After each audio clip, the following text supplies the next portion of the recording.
आप सबको पता ही होगा कि लोशेंट सामान्य हिंदी हर एक कॉम्पिटिटिव एग्ज़ाम में कितना अहम अपना एक रोल अदा करती है। तो इसको पढ़ने के लिए हर एक बच्चे के पास ये बुक ज़रूर होती है, वो बुक ज़रूर पढ़ते हैं और पढ़ने के बाद कुछ चैप्टर तक तो प्रॉपर वे पे चलते जाते हैं और ऑब्जेक्टिव क्वेश्चन भी सॉल्व करते हैं, पर कुछ समय के बाद थोड़ा सा आलसपन आ जाती है। तो वो आलसपन नहीं आएगी। अब हम चैप्टर वाइज आपको ऑब्जेक्टिव क्वेश्चन लेके आए हैं। आप लोगों के बहुत सारे कमेंट ने आज मुझे ये स्टार्ट करने पे बाध्य कर दिया है। तो आज से स्टार्ट करेंगे हम लोसेंट हिंदी। चैप्टर वाइज मैं आपको इसमें ऑब्जेक्टिव क्वेश्चन का रिवीजन कराऊंगी, क्योंकि आप ऑलरेडी पढ़ चुके हैं और यदि नहीं भी पढ़े हैं, फर्स्ट टाइम पढ़ रहे हैं, तो आपके लिए बहुत अच्छा साबित होने वाला है। तो आप देखिए किस तरीके से हम इसको पढ़ने जा रहे हैं। तो स्टार्ट करते हैं हिंदी भाषा के वस्तुनिष्ठ प्रश्न। चलिए स्टार्ट करते हैं चैप्टर फर्स्ट के ऑब्जेक्टिव क्वेश्चंस। हिंदी किस भाषा परिवार की भाषा है? तो हिंदी भारोपियन भाषा परिवार की भाषा होती है। तो पहले वाले का आंसर हो गया भारोपियन। सेकंड क्वेश्चन है, भारत में सर्वाधिक बोली जाने वाली भाषा कौन सी है? तो भारत में सर्वाधिक बोली जाने वाली भाषा हिंदी होती है। आपको नहीं पता है तो याद कर लीजिए, भारत में सर्वाधिक बोली जाने वाली भाषा हिंदी होती है। हिंदी भाषा का जन्म हुआ है। हिंदी भाषा का जन्म कहाँ से हुआ है, हमें ये बताना है। तो हिंदी भाषा का जो जन्म है अपभ्रंश से हुआ है। हिंदी भाषा का जन्म अपभ्रंश से हुआ है। निम्नलिखित में से कौन सी बोली अथवा भाषा हिंदी के अंतर्गत नहीं आती? तो इनमें से कौन सी भाषा हिंदी के अंतर्गत नहीं आती? तो कन्नौजी, बांगुरु और अवधी, तेलुगु। तो बांगुरु, अवधी और तेलुगु हिंदी भाषा के अंतर्गत आती है कि नहीं आती, आपको पता होना चाहिए। तो तेलुगु हिंदी भाषा के अंतर्गत नहीं आती। तो इसका आंसर, फोर्थ का आंसर हो जाएगा डी, तेलुगु। तेलुगु हिंदी भाषा के अंतर्गत नहीं आती।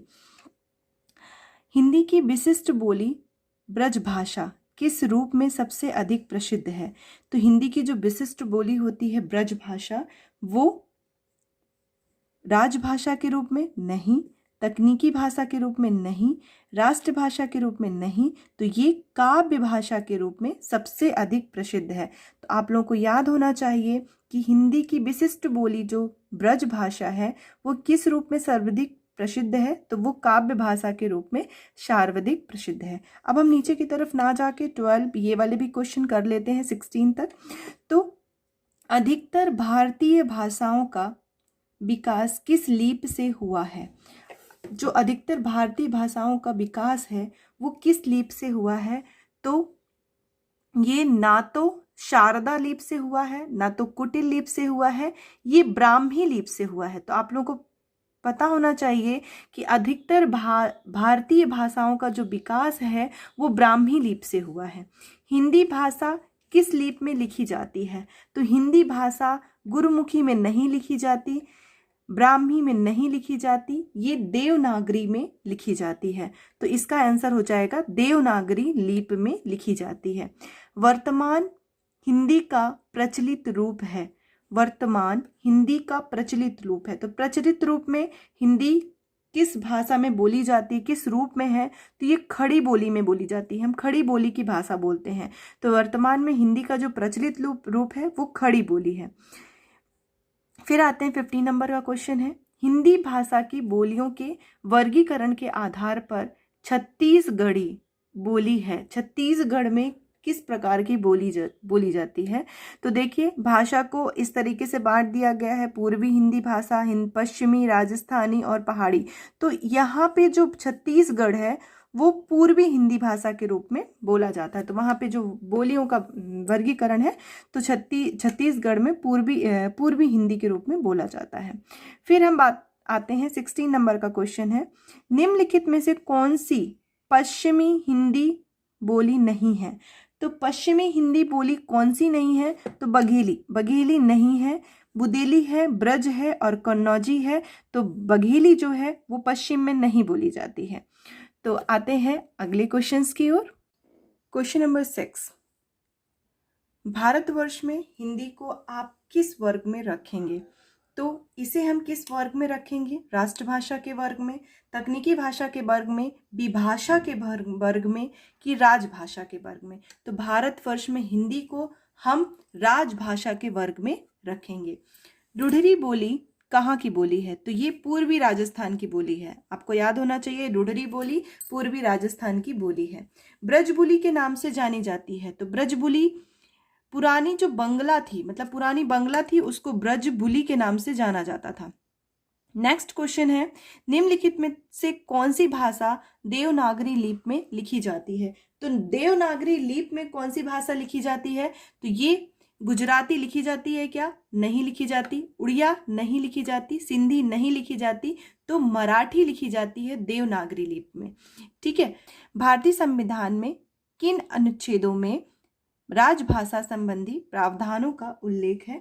तो ये है आपकी 343 और 351, मतलब 343 से लेके 351 तक। नेक्स्ट है, दक्षिणी भारत हिंदी प्रचार सभा का मुख्यालय कहाँ पर स्थित है? तो दक्षिणी भारत हिंदी प्रचार सभा का मुख्यालय कहाँ पर स्थित है? तो ये स्थित है चेन्नई में। हिंदी भाषा के विकास का सही अनुक्रम कौन सा है? तो एक क्रम दिया हुआ था स्टार्टिंग में, जब आपने पढ़ा होगा, तो इसका सही अनुक्रम कौन सा है? तो कौन सा अनुक्रम है? पाली होगा यहाँ पे, पाली, प्रकृत, अपभ्रंश, हिंदी, ये इसका सही अनुक्रम है। नेक्स्ट क्वेश्चन नंबर 20 में आते हैं। संविधान के अनुच्छेद 351 में किस विषय का वर्णन किया गया है? तो इसमें किस विषय का वर्णन किया गया? संघ की राजभाषा का? नहीं। उच्च न्यायालय भाषा का? नहीं। पत्राचार की भाषा का? नहीं। हिंदी के विकास के लिए निर्देश दिए गए हैं। तो ये वाला इसका आंसर हो जाएगा कि संविधान के अनुच्छेद 351 में किस विषय का वर्णन किया गया है? तो हिंदी के विकास के लिए निर्देश दिए गए हैं। निर्देश लिखा है, ये निर्देश हो जाएगा। ठीक है। तो अब हम आते हैं अगले क्वेश्चन की ओर।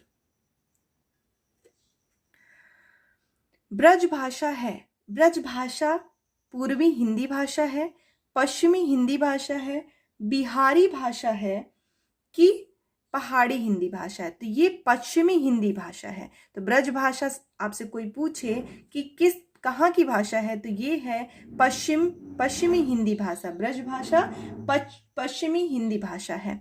अब मगही किस उपभाषा की बोली है? तो मगही जो है वो राजस्थानी नहीं है, पूर्वी नहीं है, ये बिहारी है। मगही बिहारी है। तो मगही से ही आपको समझ में आ रहा होगा कि मगही किस उपभाषा की बोली है। तो ये बिहारी उपभाषा की बोली है। इधर के भी कुछ क्वेश्चन छूट गए हैं। 10 नंबर एक होगा, एक मनही के दुई बेटवा रहीन। तो ये भाषा थोड़ी डिफरेंट है। तो इसमें बोला जा रहा है ये कौन सी भाषा है? ये अवधि की भाषा है। अवधि भाषा, जिसको अवधि बनती होगी वो बहुत अच्छे से इसको बोल सकते हैं। नंबर के क्वेश्चन में है, निम्नलिखित में से कौन सी भाषा संस्कृत भाषा की अपभ्रंश है? तो संस्कृत भाषा की जो अपभ्रंश होती है, आपने स्टार्टिंग में यदि अच्छे से पढ़ा होगा तो आपको याद होगा कि ये पाली की अपभ्रंश भाषा है। ठीक है। नेक्स्ट क्वेश्चन है, हिंदी खड़ी बोली किस अपभ्रंश से विकसित हुई है? तो हिंदी की जो खड़ी बोली है वो किस अपभ्रंश से विकसित हुई है? तो ये विकसित हुई है शैरसेनी से। ठीक है, शैरसेनी से। नेक्स्ट है, भाषा के आधार पर भारतीय राज्यों की पुनः संरचना की गई थी। कब की गई थी ये हमको यहाँ पे बताना है। तो ये कब की गई थी? ये की गई थी 1956 में। याद कर लीजिए इसको, क्योंकि इसको याद करना ही इंपॉर्टेंट है। तो भाषा के आधार पर भारतीय राज्यों की पुनः संरचना की गई थी 1956 में। भाषाई आधार पर सर्वप्रथम किस राज्य का गठन हुआ था? तो भाषा के आधार पर किस राज्य का गठन हुआ था? तो ये हुआ था आंध्र प्रदेश का। आंध्र प्रदेश में जिस तरह की भाषा बोली जाती थी उसके हिसाब से उस राज्य का गठन हो गया था। अब हम बात करेंगे क्वेश्चन नंबर 26 की। बघेली बोली का संबंध किस उपभाषा से है? तो बघेली बोली का संबंध पूर्वी हिंदी उपभाषा से है। क्वेश्चन नंबर 27 में आते हैं।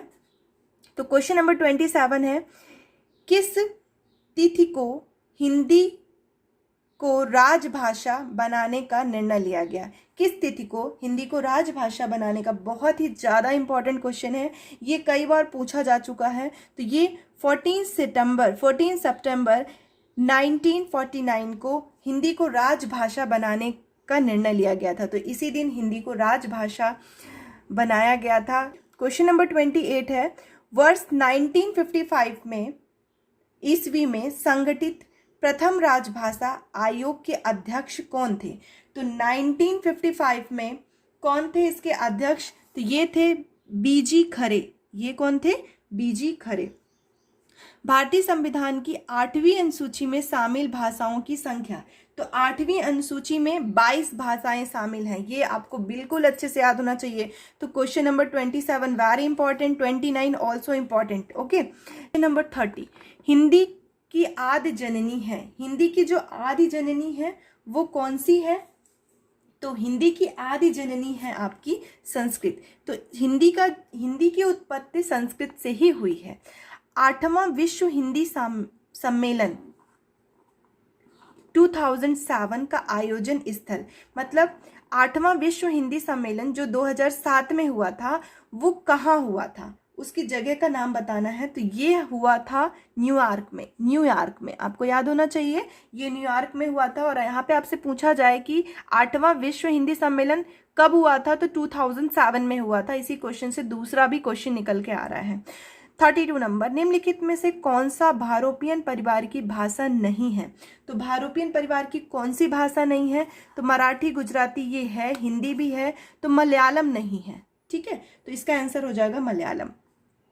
हिंदी दिवस इन दिन मनाया जाता है। तो हिंदी दिवस को यदि राजभाषा का निर्णय 14 सितंबर को दिया गया था तो ऑब्वियसली 14 सितंबर के दिन ही हिंदी दिवस मनाया जाता होगा। इसी क्वेश्चन से निकल के आया है और ये कई बार क्वेश्चन आ भी चुका है, आप लोग देख रहे होंगे। तो इसका आंसर हो जाएगा 14 सितंबर।